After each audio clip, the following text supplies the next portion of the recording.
I'll behave myself. Well, it's too late. I started recording. You can mute yourself, though. Oh, okay. Let's get started then. August 5th, 2021. Technology drop-in Thursday today. I was away for a week, so I've got some stuff that's fun to catch up on and some changes, and we will take a look at what we do have. Let's start off with the agenda. Bring it back. Come on, where are you? There you are. So, new emoticons in Teams. So I love these emoticons. Basically, it's little icons here, and depending on which ones you select, I'm just going to go back to the old group, they actually will animate. So you can see the guy smiling and stuff like that. Also, you'll also see there's a little shortcut. So you'll see bracket happy eyes there. So I can actually go into here and say, good morning, and then bracket happy eyes, instead of having to go look for it, and it automatically inserts it. Now you'll notice that anytime you insert the text, insert this with text, you get the animation. I think it runs for a little bit, then it stops. But when it's in a piece of text there, the size of the emoticon is very small. If you do the emoticon by itself, like these guys up here, then you get a bigger picture. So sometimes you might just want to, because some of them are really hard to see, you might just want to go ahead and insert it by itself.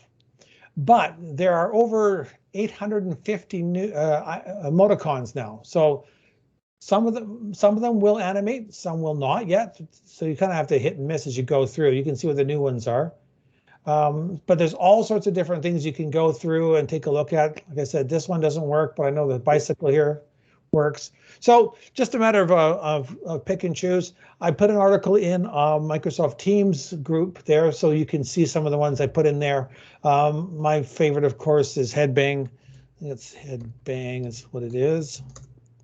Yeah, can't get enough of that one. So I always find a couple and just hang on to those, and they're great to use in meetings. So that's emoticons. Webex did a cool update. They're doing like a lot of other applications where they are bringing on third-party apps to be built into their Webex meetings and stuff. So, for example, here is a meeting that I created here. Down at the bottom, you'll see it says beta. And when you open it up, you're going to see Slido. Now, Slido was recently purchased by Webex, and they've thrown it into here. And you get basically for doing pollings and Q&A. So there's the polling tool that's built into Webex. They now have this other tool here.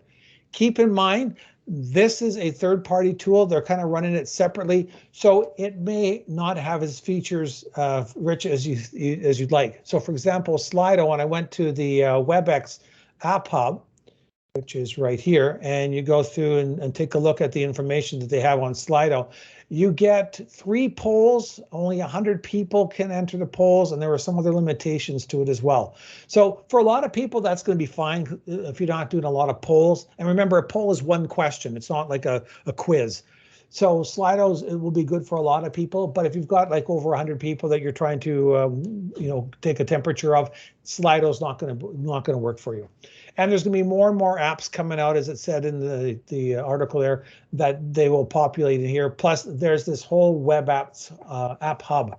So if you want to take a look through, I have no idea what McEwen is going to do as far as which apps they're going to allow or which ones they're going to block or just let them all go free. I know right now we already block a bunch from Microsoft because Microsoft does the same thing because there's only so much that IT can support. So we'll see where that goes. There's a new board view in Microsoft Outlook on the web.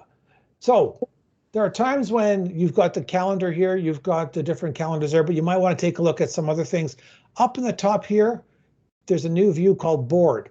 And so when I go to the board, basically it's giving me a short snapshot of the calendar, but I can also throw in a task list. I can throw in a quick place to make quick notes, and they're going to be adding more and more stuff as they go along. So you can see add to board. Right now, there's not a lot in there. There's the weather. I could put the weather for 3 or 4 different places or whatever. It's just a start point. I suspect the board will also end up showing up in the desktop versions at some point in time.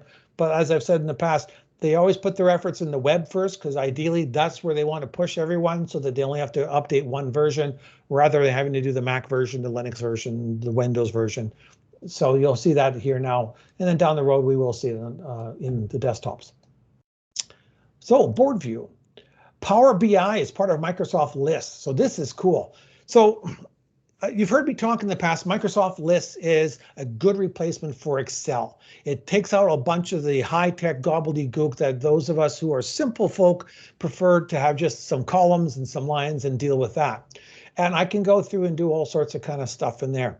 Now, excuse me, I could go and do a count. So let's say I've got 100 of these items here. I could go through and do a count and count all the ones that are of each program. So there's the AdNPR program, the K9 training program, the MISA program. I could go through and do a manual count.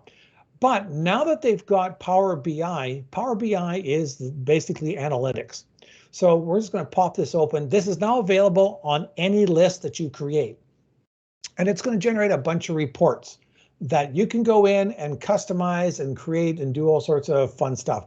I haven't played a lot with it, but it is available for you to take a look at all the different things that they can do. So in here, I can go up to the top here and I can choose what kind of chart that I want. So, in this case, I'm going to do this fancy donut chart. And right now it's looking at titles as the column, but I'm going to go say, you know what, I want to know programs. So there we go with my programs.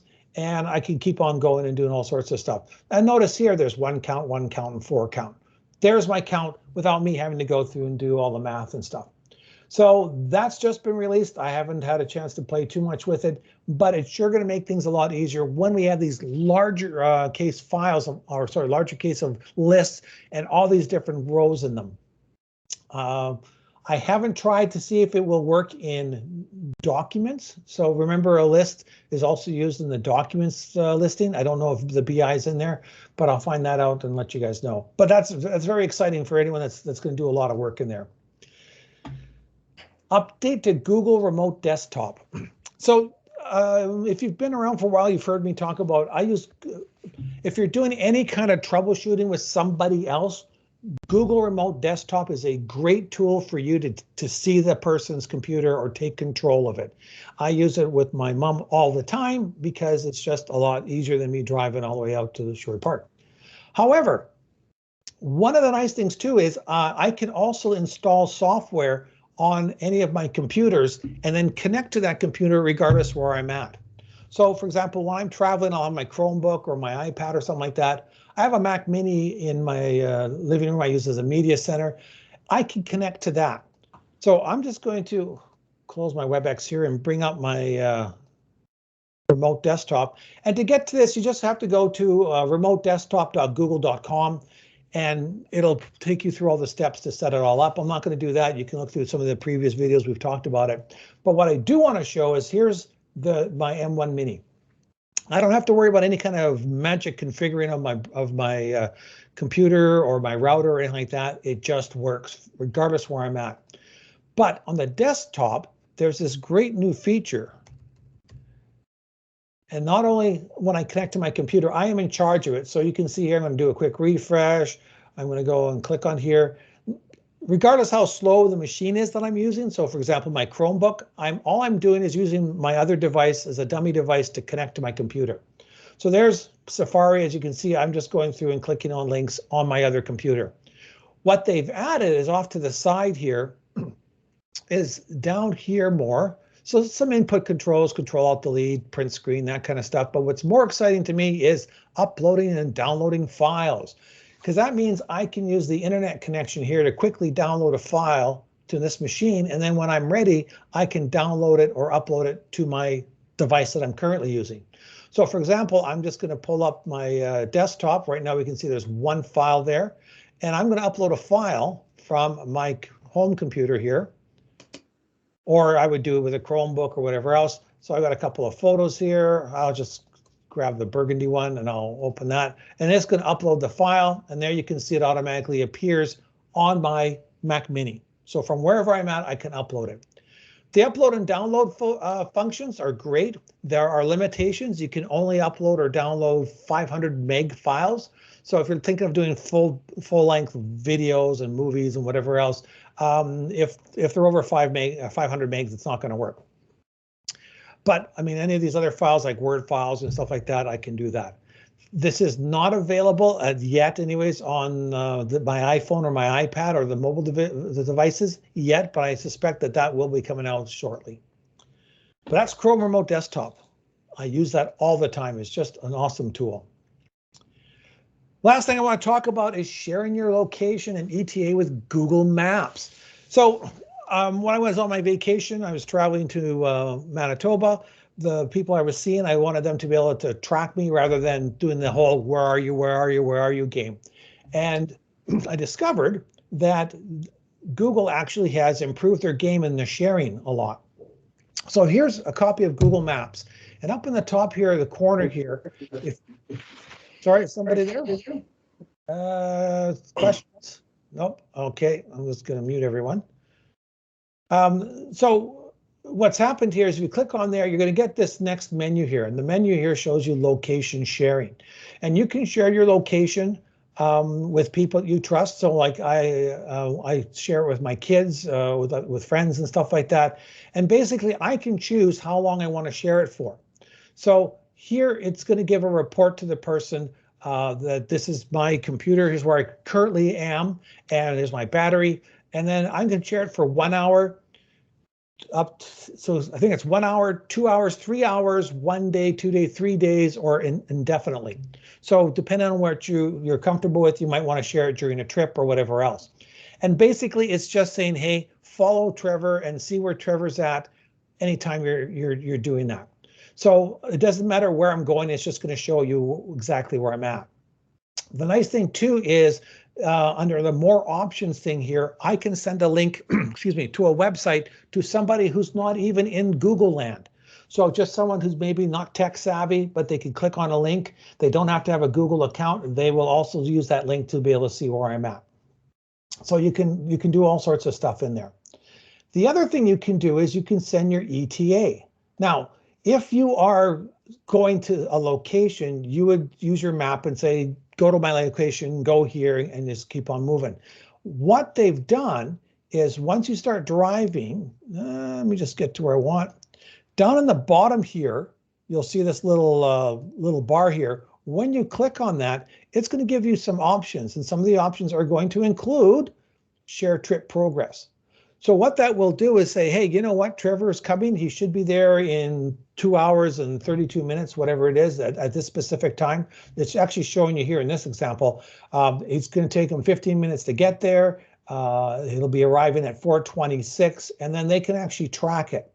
And again, you can share that with individuals who have Google accounts, or you can just share it with anybody that you want. Just fire it off. So those are really good when you're doing a lot of traveling and you want to keep people up to speed on where you're at, rather than doing that whole texting every 5 minutes. Where are you? Where are you? Where are you? Especially if you're by yourself, because you're not supposed to be texting while you're driving. So this is a great. I like to use this a lot. And that is today. Any questions? All right, then I'm going to stop the recording.